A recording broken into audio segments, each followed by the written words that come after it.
Welcome to the Encore Audio Archives YouTube channel. I'm Taper Dave, and this is my channel. I've uploaded hundreds of talks here that I've recorded at meetings in West LA, and I've also recorded conventions starting in 2013. I've got a bunch of those up. And Walt and Mary Murray, the original owners of Encore Audio Archives, started the company in the 80s, and Walt recorded Joe and Charlie's and a bunch of stuff down in Vista, California. My sobriety date is June 20th of 1994. I hope you find something you like, so please like and subscribe to my channel and comment down below. If you want to hear something that I don't have or that you don't see, I'll see that I get it. Anyways, take care and have a great day if you want to.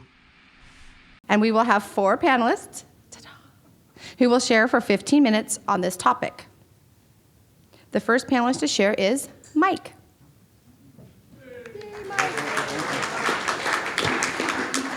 I'm Mike Hess. I'm an alcoholic. Hi. It's good to be here this morning. It's good to be sober, and I hate being first. I'd much rather make fun of others after. And happy birthday, Johnny, for 49 years.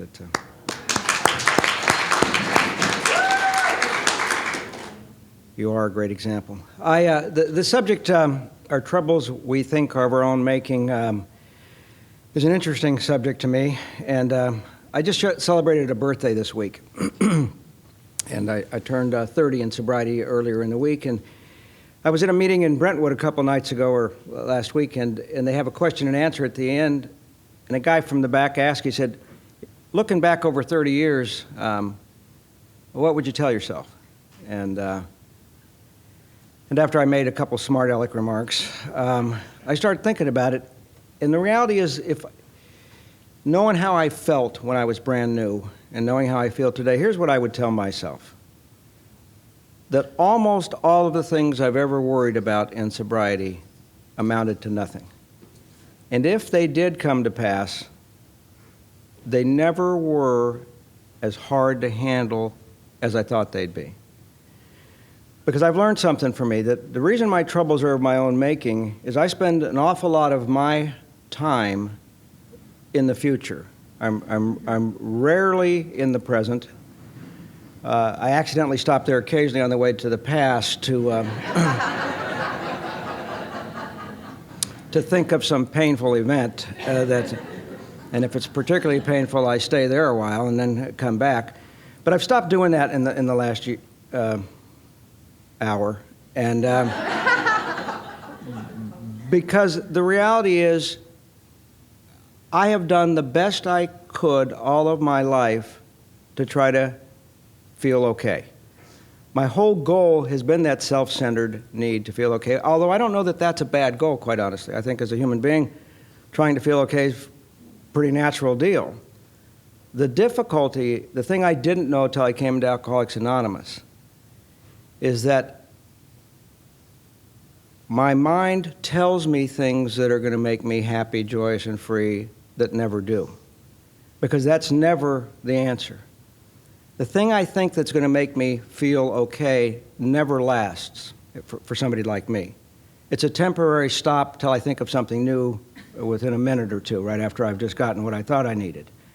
And so that kind of self-centered planning about my life is what's gotten me into most of the jams. When I look back about the events prior to sobriety, a lot of them were, some of the troubles were just drunken troubles. I mean, arrests,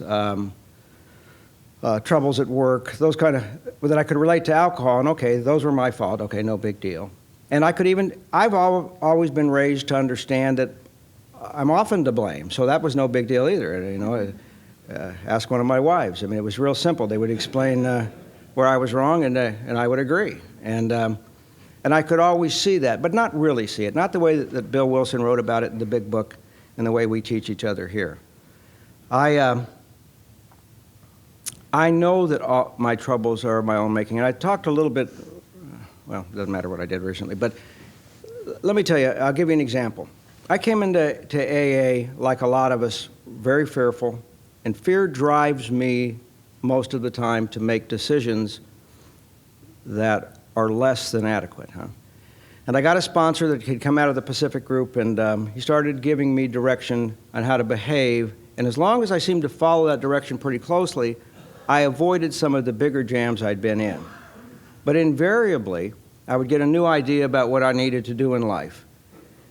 And as soon as I started to pursue that, I could see it going wrong, but it really wasn't my fault that it went wrong. I mean, if you asked me, I would say yes, it was, but I'd go home and later think about it and think, no, that was, you spoke too soon. It's really not your fault. It's, until I started doing some inventory work. And I've come to realize that in every single situation, I really do have a part, which is a realization I wasn't looking for. You know what I mean? It wasn't something I was real pleased with. I came in here, I wasn't able to work, and some of you, I've talked at your groups, you know, after sobriety, I was able to go to law school and I became an attorney, and I've had a really nice career as a prosecutor and recently retired, but it was a forced retirement. A new DA came in, was elected, and I was at will, and so I had to go, because he and I got crossways with each other. The reason I'm bringing that up is because it's been a couple of years, and the pain of that, it's in this, I shouldn't say it, but it is, it's in this county. So like even today, I had the TV on, and there's a commercial about the coming election. And it brings back a lot of memories. So, I've been a victim in my mind for a while about that deal. Until a couple weeks ago when I was still anxious and nervous about it, and I sat down and I actually did an inventory on the subject again.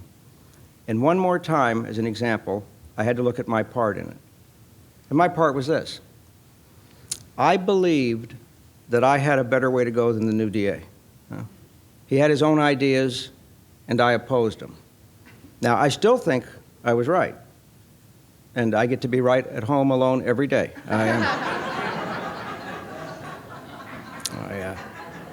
I'll make up my own little policy manual at home for myself. Some of the actions that he took were very harsh actions against me and some other people. But that's beside the point. I put myself in a position to be hurt, huh? Bill Wilson used to say that he was trying to save AA from other people while they were trying to save it from him. I understand that in my life because wherever I am, for some reason, if I have a thought, I believe it's the correct thought. If you express an idea and mine's opposed to it, my natural inclination is to think, okay, help them, guide these poor lost people into seeing the truth. And then when you don't, I get mad and pout and sulk for a while. And I guess what I'm saying is this. My instincts gone astray have gotten me in lots of jams. It's my instinct, my need to be liked, my need to be important, my lust. I mean, I've paid a lot of prices to satisfy those kind of instincts. And so when I came into AA, and now that I'm here and been here a while, and I read about that kind of stuff, especially when Bill's writings, I think he is the best writer I've ever read who talks about the kind of personality I have. Because every time I'm in a jam, every time I'm nervous or worried or upset or in trouble, I can look back and see that it is one of my instincts that I tried to push just too far. I think that's a great gift. I've come to this conclusion this last year that there is absolutely nothing that will ever make me happy, joyous, and free. And that's been a blessing for me because it stops the fight to have to try to have things be that way. It frees me from the bondage of self a lot more than anything else. Because the reality is, I can be happy right now. As long as I stay in the moment. I've heard you all say it for years. If it never gets any better than this, is it okay? Can you handle it? And it's always true. At any given moment, no matter what it is, even if it's a self-created problem, one of the things I like about the higher power, in addition to the fact that he seems to have guided my life pretty well, is even if I have intentionally done something wrong, gone out and just done it, there's always been a forgiving, loving kind of higher power for me. That as soon as I'm ready to let go and try to surrender again, everything gets peaceful one more time. And so, you know, I feel really fortunate to be here this morning. Because if I'm guilty, right? If you ask guilty about any of the subjects that have happened for a long time in my life, I'd have to say yes. But the reality is, by working the steps of Alcoholics Anonymous and being here, I've really and truly found a higher power that takes care of the details of my life, that really does. It's not just a fantasy. It's not just a false hope for me. So I guess I'll finish with this. Whenever I'm out of sorts, and I pull out the big book frequently and look at chapter 5, and read in there again one more time how fear has driven me to take actions or have thoughts that have put me in a position that I'm going to be uncomfortable. It's nice to know that, but what's more important is there's a solution to it, that there's a way to live that we really are happy, joyous, and free. So thanks for letting me share.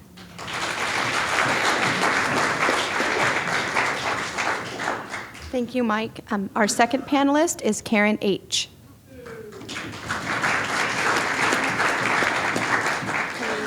Hi, everybody. My name is Karen, and I'm an alcoholic. I am grateful to be here, and I'm grateful to be sober. And I want to thank whoever's responsible for me being here. Not clean and sober and grateful, but just here. So if you're tracking, we're all in the right place. When I got the phone call about doing this, I really want to tell you that I was like, that's key pool time, okay? I am not going to get my Primo Lounge if I'm on the, and I said, of course, thank you, I'd love to. Then I got the letter, all right, that told me the topic. So basically, we think our problems of our own making. I threw myself across the sofa. I'm like, I don't want to talk about this. I don't want to talk about this. And there's people in this room who I told what my topic was, and they laughed hysterically. They think it's a riot. And those people are close to me. My husband, who's sober 49 years, thinks it's a riot. My sponsee, who just took a 6-year cake, thinks it's a riot. And my sponsor, who's sober 22 years, says, this is perfect. So, if you're new in Alcoholics Anonymous, and I'm looking around, there are some young people in the room. I've had a recent situation where I've gotten to go to a lot more meetings because I'm unemployed. And anyway, if you're new, Alcoholics Anonymous knows what's wrong with me. Alcoholics Anonymous can teach me what's wrong with me. Alcoholics Anonymous can help what's wrong with me. And I want to clearly say, Alcoholics Anonymous cannot cure what's wrong with me, which is my first resentment because I wanted to come in here, get the diploma, get the degree, sign here, and vamoose, because I got to go to the pool. And I'm sober.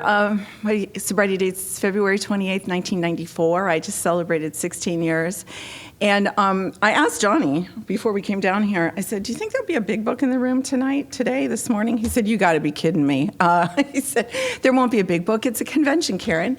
And he's grumpy like that about the big book. So because there's new people, and just for a reminder, and you need to know my first drink was at 16. My last drink was at 43. I never stopped. I never darkened the door of a meeting of Alcoholics Anonymous.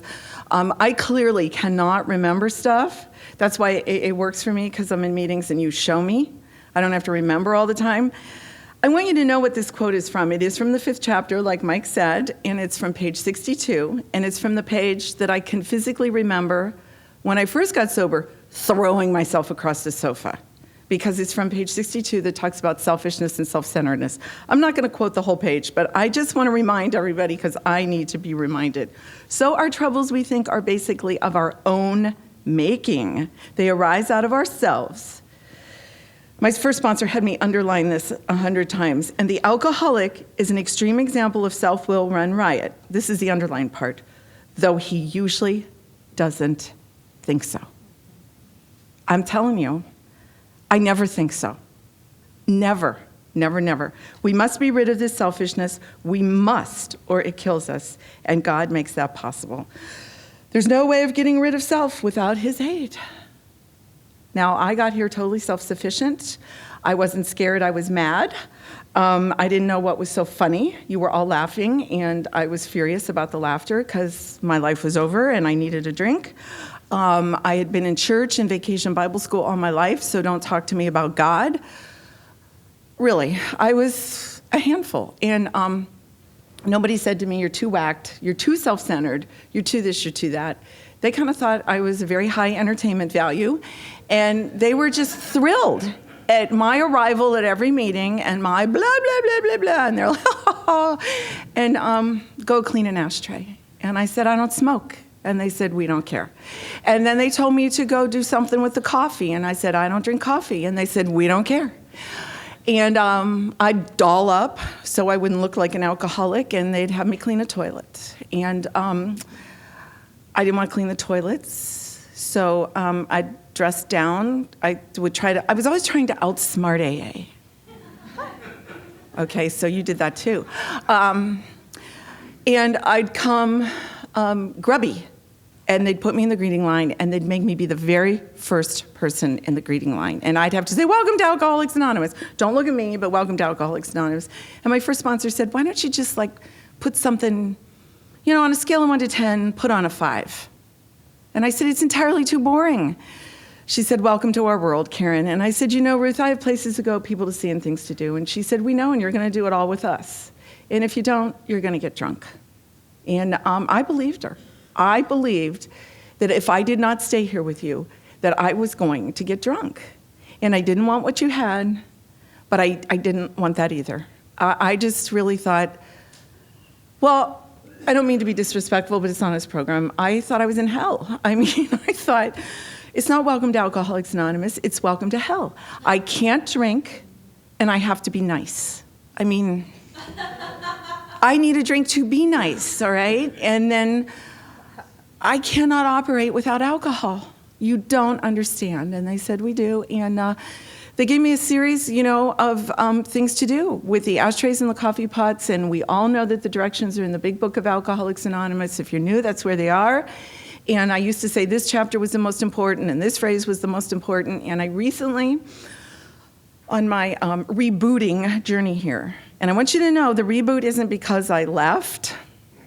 The reboot is because, well, it's just because. If you're sober a while, you occasionally need a reboot in Alcoholics Anonymous. And I thought I never would, but lo and behold. And every page in that book is important. Every single solitary page. And every person that I am exposed to and extend myself to, one day at a time. Okay, now don't text, because I'll really get mad, okay? No, it's like my new latest pet peeve. But anyway, where was I? No matter what has happened to me since I got to Alcoholics Anonymous, up until this moment, my direction from the women that have sponsored me have been, who are you helping? Go get 5 new girls. Did you go early? Did you shake hands? What was your commitment? Did you stay late? Who was in your car? It goes on and on and on and on and on and on and on. And you would think I would catch on. And I just, I'm tired. I really don't want to drive her over there. Somebody else can set up the stupid chairs. I don't want to do it. I don't want to do it. And that is the problem for me today with 16 years of sobriety. It's not about any outside stuff that's going on. I'm telling you, I got sober at 43. I went through a brutal divorce. I lost a lot of money. My mother got cancer. My sister passed away on Christmas Day. I've moved a couple times. I got back into the workforce. I got out of the workforce. I moved to California. I married Johnny. Which I thought was a really good thing until I ran into people that didn't like Johnny, and I was like, well, what's that about? So anyway, they're not here, and if you are, I'm calling you out. Meet me in the lobby after. So anyway, I'm digressing all over the place, which lets you know I really, really need to be here, and my problems are of my own making. But whatever it is, the women that have sponsored me will not talk about that event. They won't talk about it. And I am really grateful for that, because if they talk about it, it gets bigger, it gets badder, it gets worser, it gets scarier, it gets, oh, you know, and I can't move. I can't move. And where my head says, well, yeah, you can move. You can go to the store and buy some Pop-Off. You can go to the store and buy some Stoli. You know what will fix this. On my own, I will always default to, I'll go have a drink. Now, if you're new, I don't want to scare you, but if you're new and you're alcoholic, I'm telling you, it stays back there. And that's why I have to stay in Alcoholics Anonymous. And I am grateful to the people who continually do the same thing every day. And when I go left of center or right of center, and I'm just like, I'm exactly like Mike. I say all the time, he's the brother I never had, because I basically feel like you're all idiots. And if I could just have another second with you, you will cross over. And my current sponsor said, what are we going to do? Are we going to all go get drunk? Are we going to all follow you to the Stoli? And I'm like, well, no. And she said, we're not doing it your way, Karen. And she hangs up. That's another thing I want to tell you. All the sponsors that I've had in my 16 years hang up on me. And it's like there's this little club across the country of people that have sponsored Karen. And it's like, we'll give her 2 minutes, and then we're hanging up. And I knew that I was getting a smidge better when inside here, I knew that hang up. I swear to you, from the bottom of my soul, I knew that hang up meant love. I knew they were hanging up on me out of love. I have never been able to trick anyone in Alcoholics Anonymous or outsmart anyone in Alcoholics Anonymous. And the other thing that I was really, really taught, I'm not going to call him out, but he's in the room, and he's new. And the point of my story is, I was taught that I never knew who was going to help me. And if I adapted the idea that it always had to be somebody with more time than me, I was closing out 2/3 of the help I could get in Alcoholics Anonymous. And I didn't need to officially be sponsoring this new person. I just had to be aware, and I had to be open, and I had to be honest. And I was recently at one of these morning meetings, and I'm in a bad mood because I'm at this meeting because I'm out of work and it shouldn't have happened to me. And it goes on and on and on and on, basically of my own making. I'm insane. And I'm sitting in the meeting, and there is a woman leading the meeting with these big dark sunglasses on. And I am fit to be tied. I'm like, okay, forget the phone, forget the texting. These sunglasses have got to go. And I said this under my breath out loud. True story. And the kid sitting next to me, I don't know if he paused or prayed or texted his sponsor. I don't know what he did. But he patted me on the knee and he said, Karen, did you ever think she was sitting here enjoying the sunlight of the Spirit? And I started to laugh so hard. I was like, we're sitting here in the sunlight of the Spirit, and I'm ticked off about a pair of sunglasses. I mean, those are problems of my own making. I make them all day.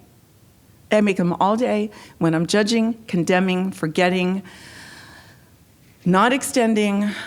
It's, you know, I'm a full-time job and I'm aware of it, and I'm grateful that I've surrendered to that. And I am grateful to every single solitary person in one way or another who has crossed my path in the last 16 years, because I always wanted a staff, I always wanted a crew, I always wanted people. You know, because I was going to be the boss. And I have the staff and I have the crew, but I got to tell you, you people are the boss of me, and I'm happy about it. Thanks, I pass.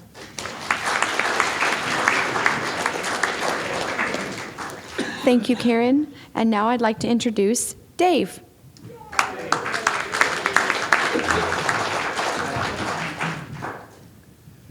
My name's Dave Barge. I'm an alcoholic. We were wondering about the order, now we're finding out, huh? God, it was good to, I have to say I'm glad he's a retired prosecutor. Prosecutors with me have always been like my wives. I always want to know where I was.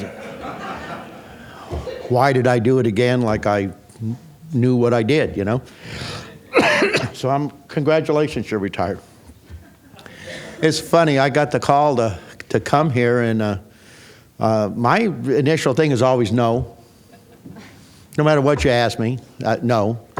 And so I said yes, and then it's really kind of exciting to be asked to to come and participate and do things. And so then I've been looking forward to it and everything, and now I'm here and I don't want to be here. And it's, you know, you'd think that my life would change, and because that's the story of my life. You know, wherever I was, I wanted to be somewhere else. You know, I think every drink I ever took is something I wanted to be something or somebody else. You know, if I was happy, I always wanted to be happier. If I was sad, I'd maybe be sadder. I don't know. Just be somewhere else. Somewhere else was okay. I'm a member of the Roxbury group. Please don't have anything I say, don't hold it against them. I have some Roxbury friends here. We meet Tuesdays and Wednesdays and Friday nights. Tuesday and Friday nights open meetings here in Beverly Hills. Come down and see us. Wednesday nights men's stag. We've been meeting at that men's stag's been going on since 1946. I keep going. We use the same format today that we used in 1946. I keep going to the old folks there and tell them they ought to change it and modernize it. And they say as soon as the program stops working, they'll change it. You know, so that's the way we do things. I'm like Karen. I don't know how they got me up here to address a subject like this, because who's the matter with me is somebody else, you know. I didn't do it. I'm innocent. I have a cold, excuse me. Last weekend at this time, we were at South Bay Roundup, and my sponsor, Lynn W., some of you know, called Nell L., the Al-Anon luncheon speaker, and she announced from the podium in front of 500 people that my sponsor had called from Texas to give me the message that I ought to call my sponsor.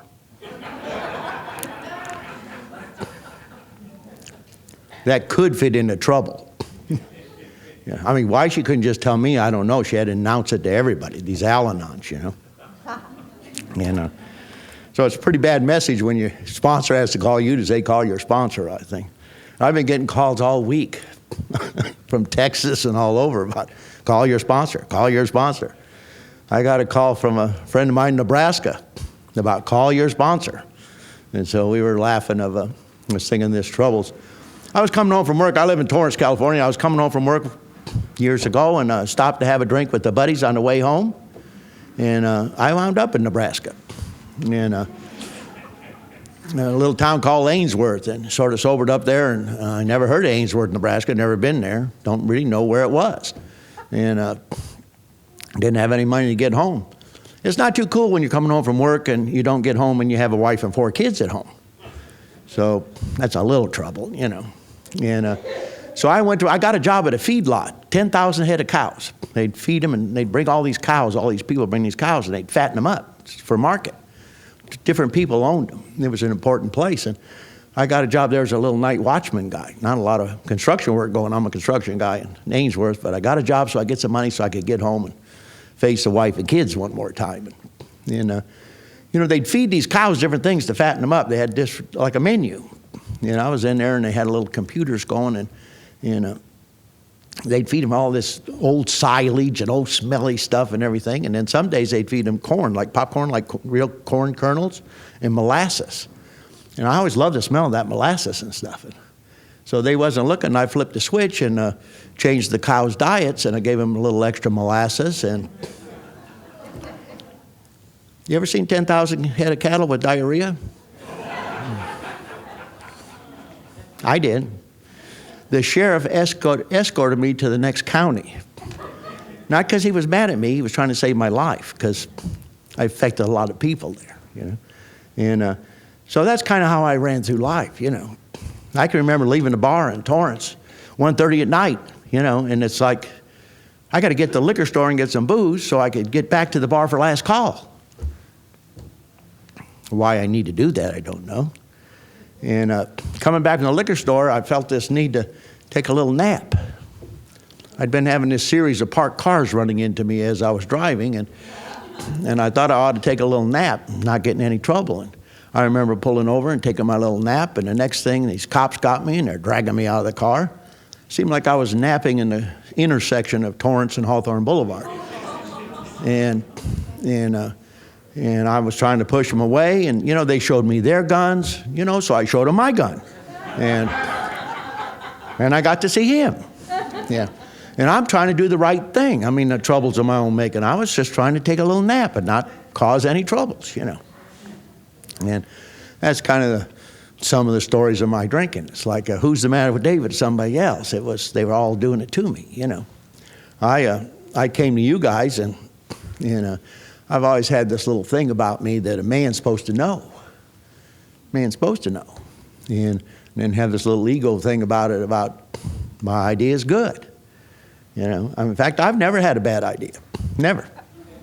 Drunk or sober. Unless you look at the results. Now, if you look at the results of some of my bad ideas, it's a little, you know, then it changes, you know.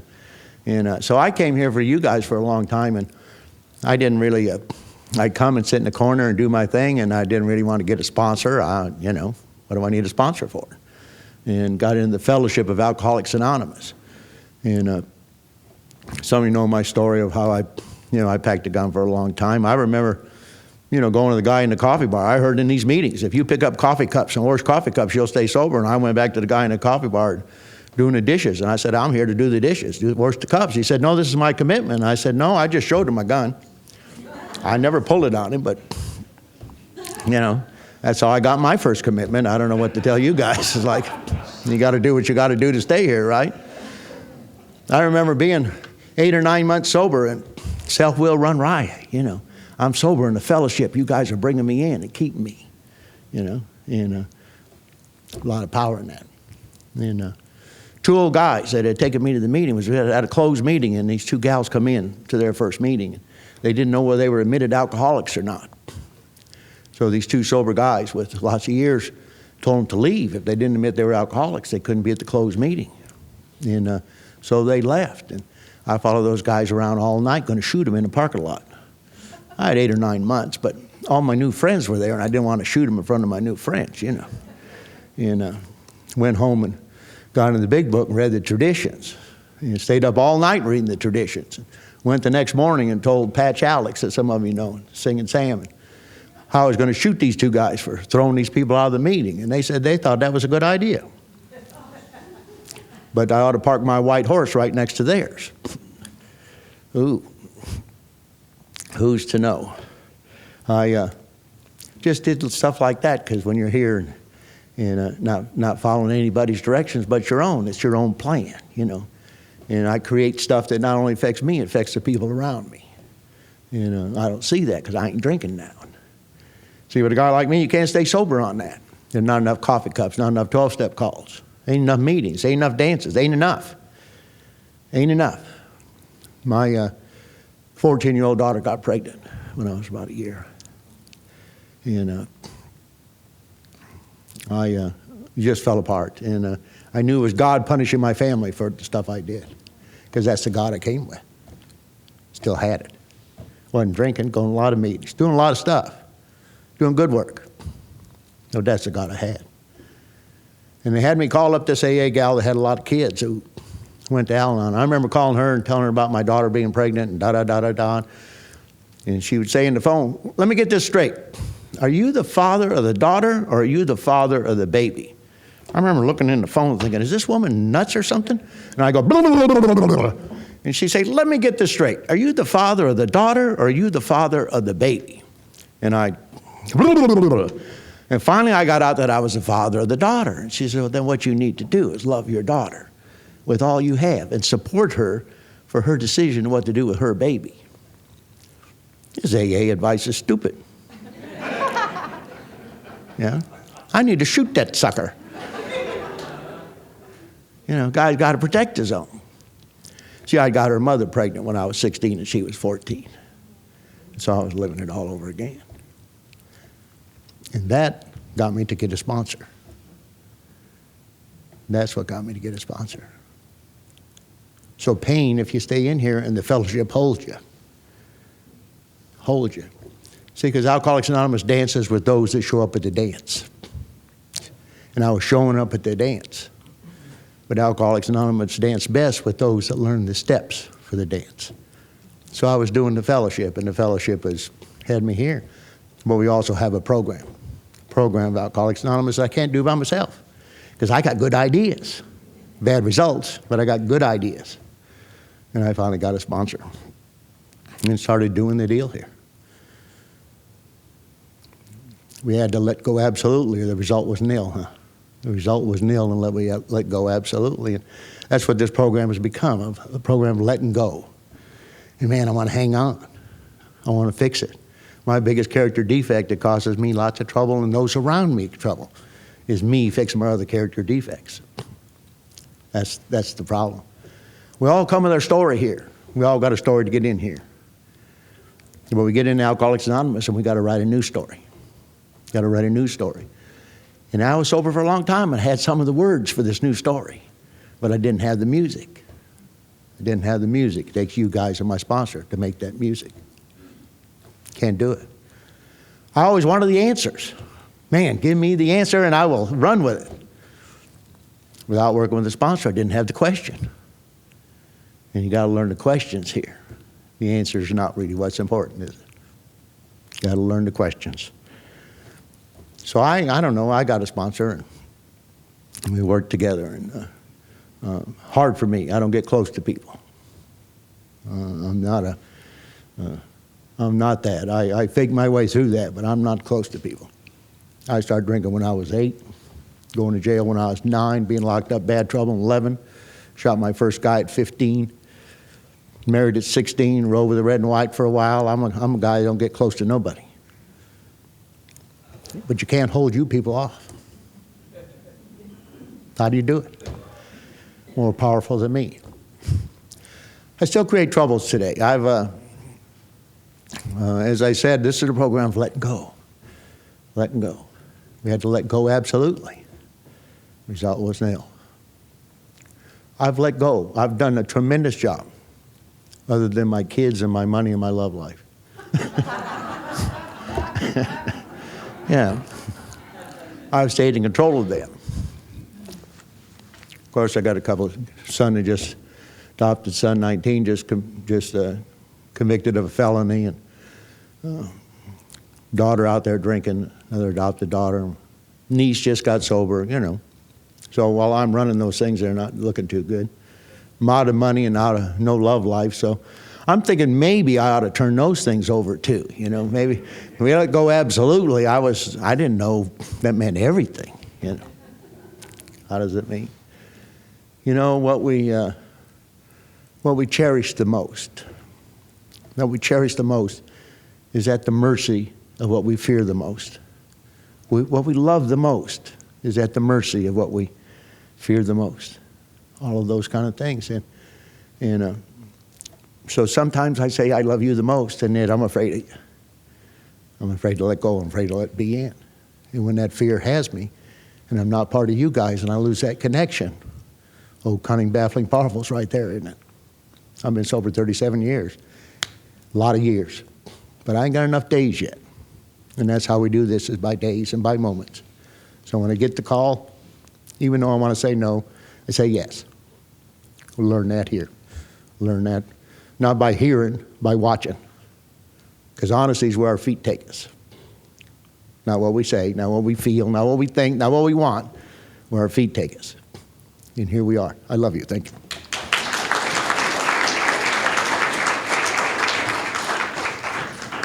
Thank you, Dave. And our final panelist is Karen B. Sorry to interrupt your viewing. Taper Dave here. Just wanted to take a second to ask you to like and subscribe to my channel. Let me know if you like what you're listening. I've got some very good talks here, and this one's a great one. Just curious, do you think this is better than Zoom? Tell me what you think.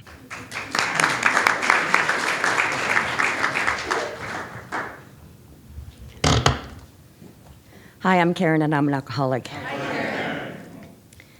And like you've heard from everybody, we do make our own troubles, and they always start with a good idea and our best of intentions. And that's the way mine did, and I'm just gonna, you know, it's easy to say how we can do this drinking, but we do it sober too. And when I first came into the program, in my very first week, I heard this guy do the wrap-up of the 12 steps. And I thought, well, that's what they do, and that's how they do this. And, you know, like the other Karen, I want her diploma. I want her to be done and get it done real fast. And I figured, well, I went to Catholic school. I said I was an alcoholic. I got a God. Oh, sure, I'll do my. So that's 1, 2, 3. I should probably start on step 4. And then the guy says, if you're going to do these steps, you probably should get a sponsor to walk through, help you with them. And you should get somebody with some time, maybe 5 years. And that was just his recommendation. So that same week, I went to a meeting Sunday morning, and this woman stood up, and she said she was going to have a 5-year birthday, and I figured, well, that's her. And so I asked her if she'd be my temporary sponsor because, she might not be good enough. And she said she would, and then's when I found out she was a nun. And so she didn't think I was ready for steps. She thought I came in with a little bit of spiritual arrogance. And I disagreed, but you don't argue with a nun. So I just followed her around into meetings and did what she did for a while. And I kept hearing stuff about cleaning up the wreckage of your past. Now, I have to say, when I came in, I had been separated from my husband for 3 years. We weren't divorced because, taxes and stuff, but we were separated and had lived apart for 3 years. And he was a entrepreneur kind of guy and had been in several businesses and things. But his next big deal, he wanted to get a sailing boat and be the captain and sail around the Caribbean and do little charters and things. And that was his idea. That was not my idea. Anyway, we were separated. But now I'm here and cleaning up the wreckage of your past, and I saw this ad for a cruise in the Caribbean. And I figured, this is a territory he likes, and it's a boat big enough that I like, and maybe we should go on a cruise, because what was coming up was our 25th wedding anniversary. We should go on a cruise to celebrate our 25th wedding anniversary. And I thought that was a good idea. And so I told my sponsor. And she said it was not a good idea. I don't know why. And I said, but he knows me since I'm 12. He could help me with my 4th step. And that's when she hit the ceiling. But she said, I'm not giving you permission to go. I'm not saying you can't. I'm just saying we'll be here when you come back. So I'm going on a cruise with my ex. You know where this is going, don't you? Yeah. Well, my mother-in-law sent wine, and the travel agent sent wine, and there was in the buckets, in the ice, in the room, and all those things. And we went to the captain's party, and there was all this free liquor, and I was ready for that, though, because some guy at a meeting back home had gone out, and he came back and he said, look out for the good times, because he had gone to one of these sales meetings and got the free booze. So I was ready for that captain's party. And then the next day, we're at our breakfast, lunch, and dinner table where we meet the same people over and over and over, and my husband's sitting here, and I'm talking to this lady and finding out. And it turns out she had been on a cruise, part of a crew on a Mediterranean cruise, and she spoke several languages. And she taught sailing photography at a college in Canada. Don't get ahead of me here. I said to my husband, here's a lady you would like. And he did.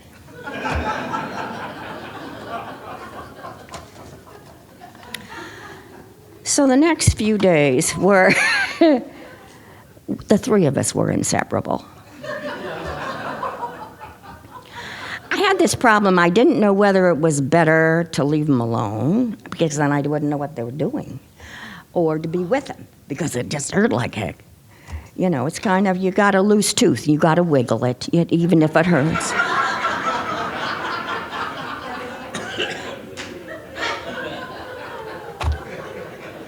So I'm following them around. You know, I got no sponsor to call. I'm at sea, literally.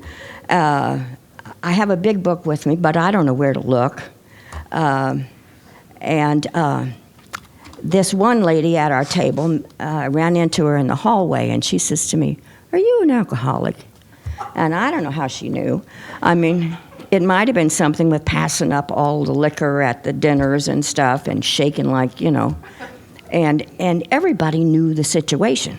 Everybody knew, you know, and even she cornered me in the ladies' room once and asked, "Are you really married or are you not?" You know. Well, kind of, sort of. And, you know, when you asked him that question, he would say, "Well, you know, my wife's an alcoholic. We're separated." Well, I'm brand new.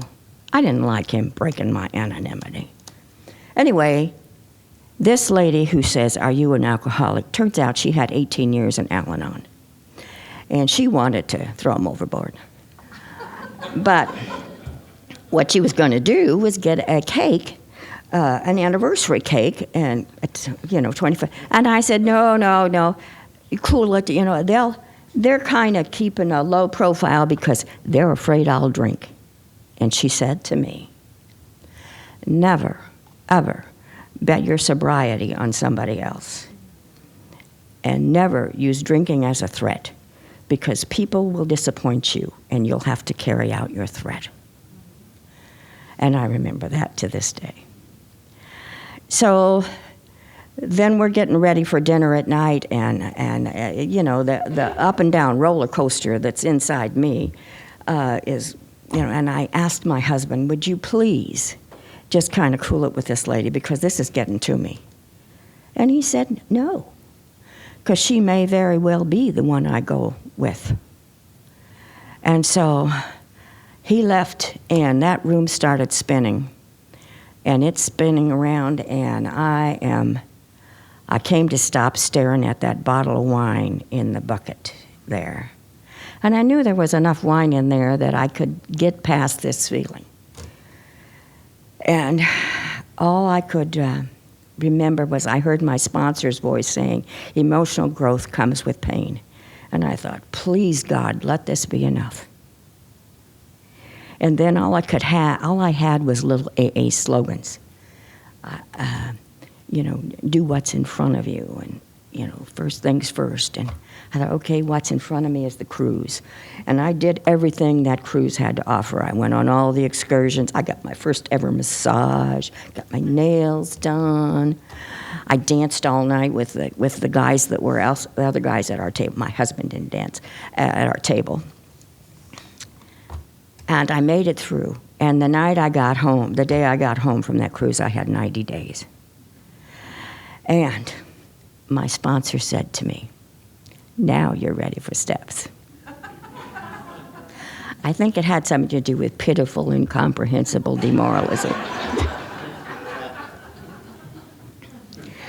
So I want to say that through the steps, I was able even, to get some sense. I did even have the sense enough to go ahead and file for the final of the divorce. And gradually, through amends, I was able to wish this husband well when he actually did get his boat, and 4 or 5 ladies later find someone to go with him on this thing. He now lives in Guatemala, far enough away. And I got an opportunity to go on that same cruise with 119 of my closest AA friends. And see, you know, and then I saw those signs, Friends of Bill W. Well, there were probably those signs on the first cruise, but I didn't know. I just thought it was Bill Clinton or something or other. I thought, you know, I had no idea that there were things available for AAs who travel. So after that, I learned that you do pay a little attention to your sponsor. And if you're going to do something new, you do ask advice of people who have done it before. And I really was able to wish my husband well on his new adventure, you know, because and just be so glad that he could follow his dream, because some men don't even get a dream. And we're friends today, not really confidants, but friends. And so, even though it was a trouble of my own making, by following what I heard from AA, I was able to make it through. And I'm glad it all happened in retrospect. Thanks.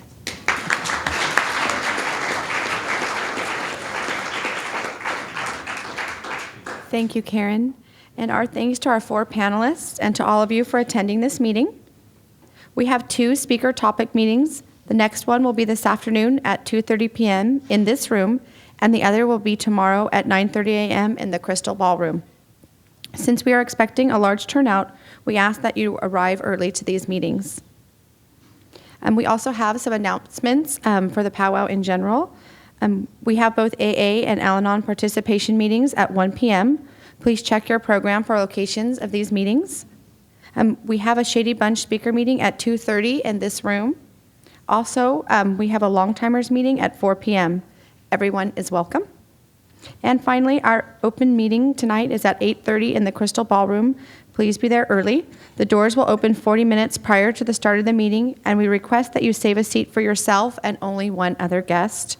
Remember to wear your registration badge, as they are required to attend all powwow meetings. After a moment of silent meditation, will all those who care to please join me in reciting the Lord's Prayer. I think we got a great talk going on here. Thanks for watching the channel. Taper Dave here. Just curious, do you think this is better than Zoom? Okay, this is how I prepare my drone for launching. I like to do it inside the cab of my truck so I'm not standing outside in the weather. To install the joysticks for control, up and down, right and left, powered on. I have an Android phone that I use to connect it to the drone with. And it's actually controlled through the iPhone, through an app. Oops, wrong way. It's actually controlled through the iPhone, or through this Android phone, through the app. It's actually controlled through the Android phone, through an app, and you connect it through this short connection right here.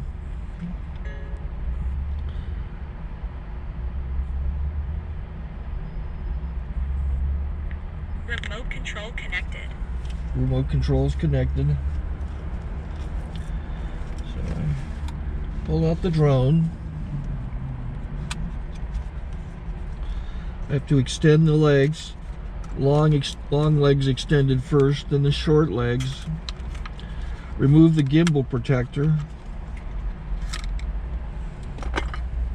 Set that aside, then power it on one short burst, then one long burst. I lay it down.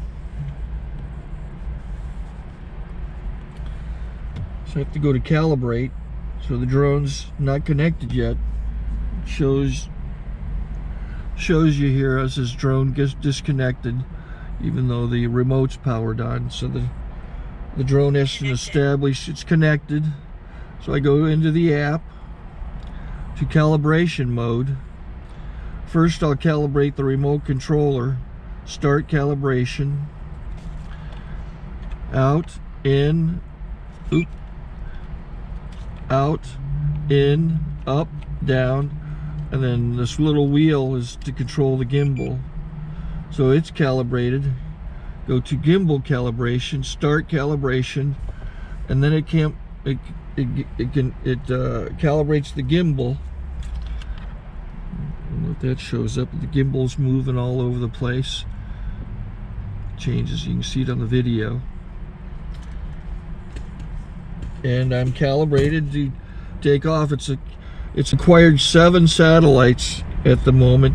There are 26 satellites up in the sky, which it has to acquire before you can take off. So it's connected. It's got enough satellites. This is white. I can go to press this little arrow button, swipe right to take off, and it would start the motors if I slid this to the right, but I'll wait till I get outside. Don't want to do it inside.